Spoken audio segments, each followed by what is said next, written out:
Hello friends, welcome to civil success point.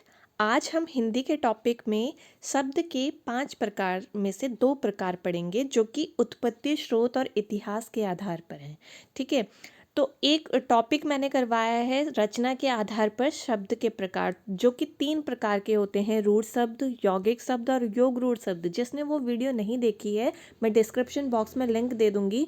उसमें भी मैंने समझाया है कि किस तरह से पहचान करनी होती है कि कौन से यौगिक शब्द हैं, कौन से योग रूढ़ हैं और कौन से रूढ़ शब्द हैं। ठीक है, आज हम पढ़ेंगे तत्सम और तद्भव के बारे में। तो सबसे पहले टॉपिक को शुरू करते हैं और जानते हैं कि शब्द जो हैं उत्पत्ति, स्रोत और इतिहास के आधार पर कितने प्रकार के होते हैं। तो देखिए, ये होते हैं 5 प्रकार के: तत्सम शब्द, तद्भव शब्द, देशज और जिन्हें देशी शब्द कहा जाता है, विदेशज, विदेशी और आगा शब्द और संकर शब्द। तो देखिए, आज हमने जो इस टॉपिक में पढ़ना है वो पढ़ना है सिर्फ तत्सम और तद्भव। ठीक है, इनकी पहचान आपको बताऊंगी कि मैं कैसे की जाती है, कैसे पहचान में लाया जाता है कि कौन सा शब्द तत्सम है, कौन सा तद्भव है। क्योंकि देखिए, शब्दों की गिनती अनगिनत है। आपसे कोई भी शब्द पूछा जाएगा और इस तरह से पूछा जाएगा कि ये तत्सम है, तद्भव है, या कुछ भी पूछा जा सकता है, संकर शब्द है। तो देखिए, तत्सम कौन से होते हैं? जो संस्कृत से लाए गए शब्द हैं और जो के त्यों प्रयोग किए जाते हैं। तद्भव कौन से हैं?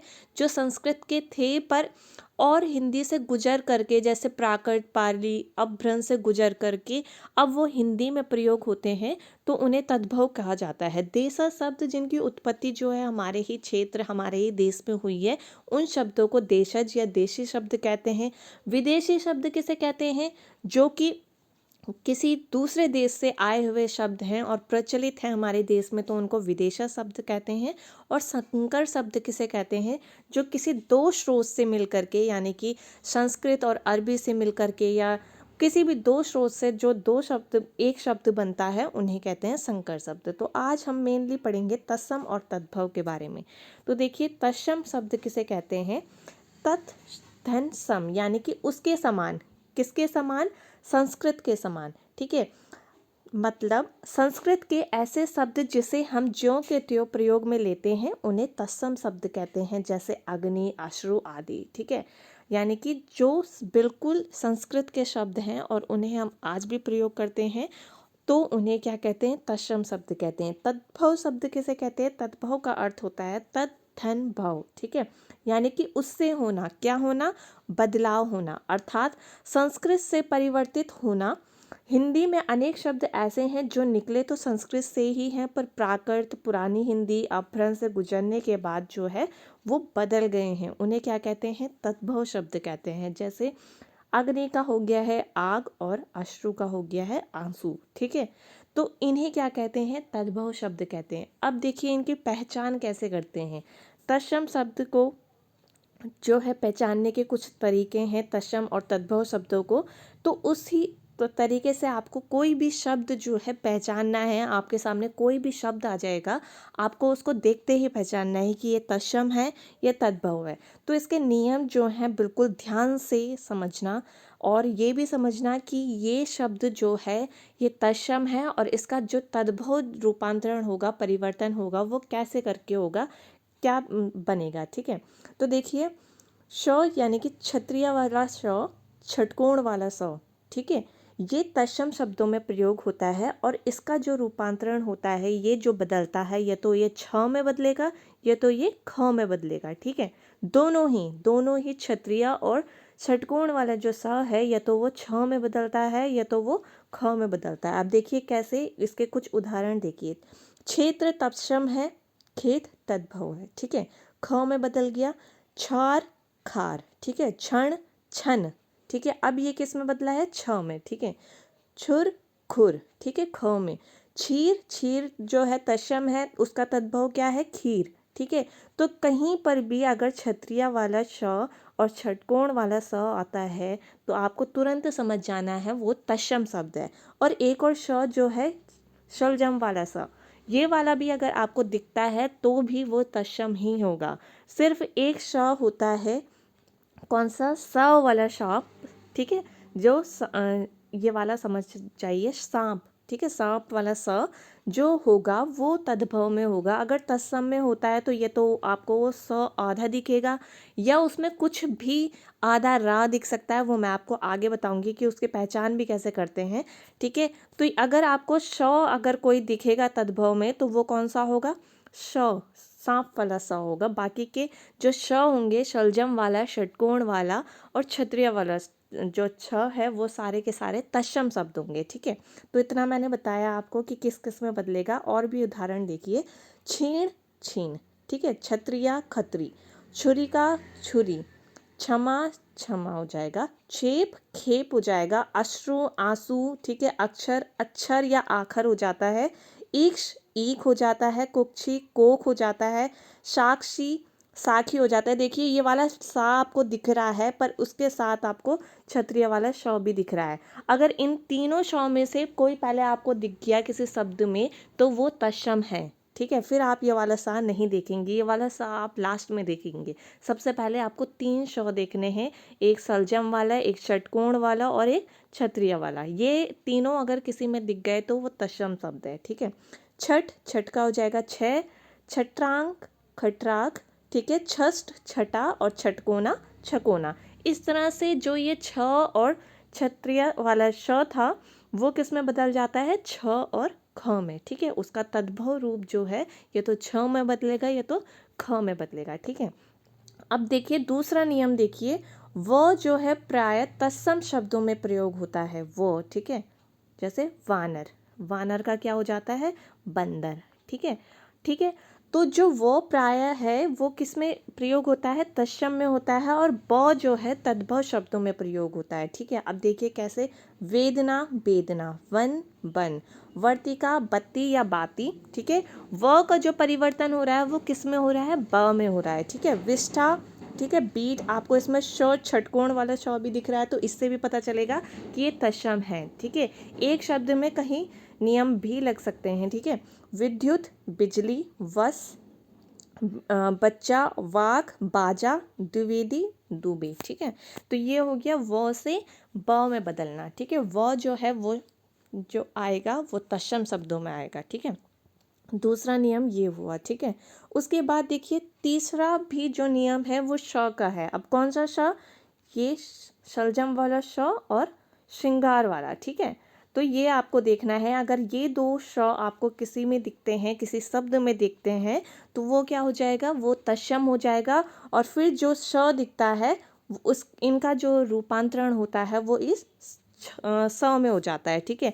अब देखिए उदाहरण, शकुन का हो जाएगा सगुन, सत का सौ, शिक्षा सीख, श्रावण सावन, श्रृंगार सिंगार, श्वास सांस, सुकर सुवर, सती ससई, श्यामल सांवला, सांप सराप, ठीक है।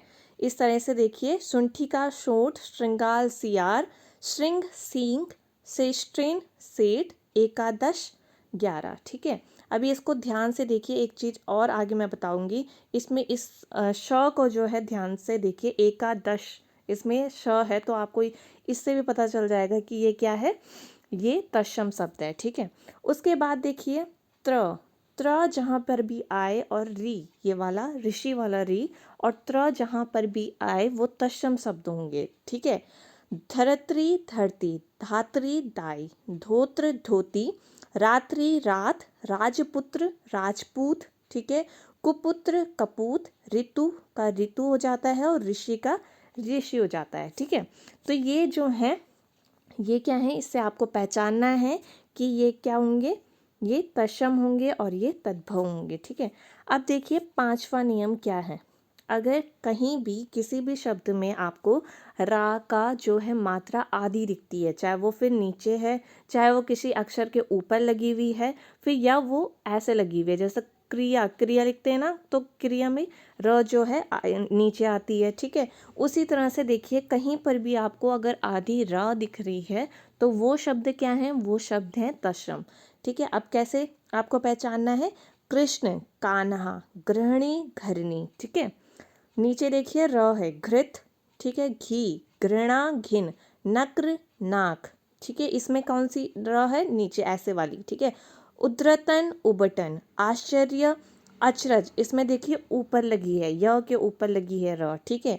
अर्ध आधा, क्रूर कूर, खरजूर खजूर, चंद्र चंदा, ठीक है।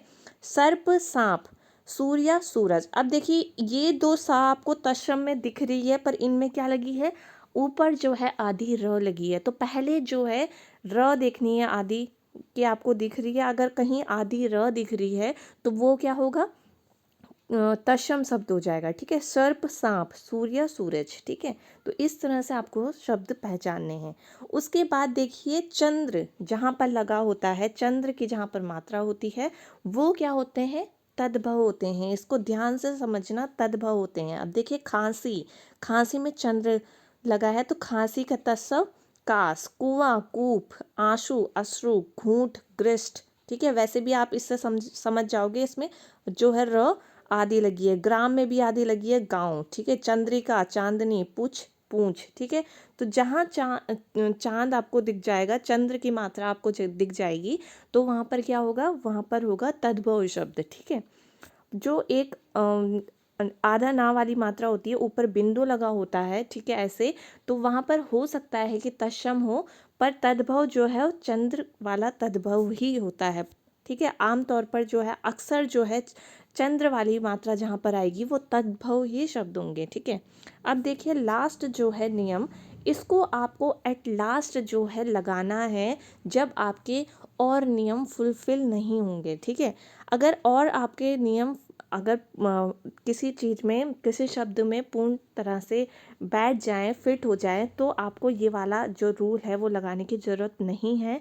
अगर आपके कोई रूल नहीं लगते, उसके बाद आप देखिए कि आधा अक्षर जो है वो लगभग प्राय जो है तत्सम शब्दों में इस्तेमाल किया जाता है, ठीक है। जैसे एक या एका, काश्यकार कसार, गडलिका गडरिया, चिक्कण चिकना, चंचू चोंच, जंब चबड़ा और ढक्का ढकना, ठीक है। यानी कि आधा अक्षर कहीं पर भी आपको दिखे तो फिर आप समझ जाएंगे कि वो क्या है, तत्सम शब्द होंगे, ठीक है। तो इसी तरह से जैसे मैंने आपको कहा था कि 11, अगर 11 आपको दिख रहा है तो आप यहाँ पर ऐसे मत कर देना कि ये जो 11 है वो तत्सम हो जाएगा। 11 का जो तत्सम होता है वो एकादश होता है। तो एकादश में आप पहले ये देखिए कि ये श जो है वो दिख रही है आपको, तो ये जो नियम है वो आपको एट लास्ट लगाना है, ठीक है। तो उसी तरह से जहाँ पर आपको कहीं पर भी कुछ भी कोई भी श नहीं दिखे, र नहीं दिखी, तो वहाँ पर आप फिर लास्ट में इस चीज़ को देखिए कि कहीं पर आपको आधा अक्षर दिखे तो वो क्या होगा, तत्सम शब्द होगा, ठीक है। तो ये कुछ नियम हैं जिससे आपको सारे ही तत्सम तद्भव शब्द अच्छे से समझ में आ जाएंगे, देखते ही समझ में आ जाएंगे कि कौन सा शब्द तत्सम है, कौन सा तद्भव, ठीक है। तो उम्मीद करती हूँ आपको ये टॉपिक अच्छे से समझ में आया होगा और अब आपके प्रश्नों में कोई भी गलती नहीं होगी। तो अब नेक्स्ट वीडियो में मिलेंगे, तब तक अपना ध्यान रखिए, बाय बाय, टेक केयर।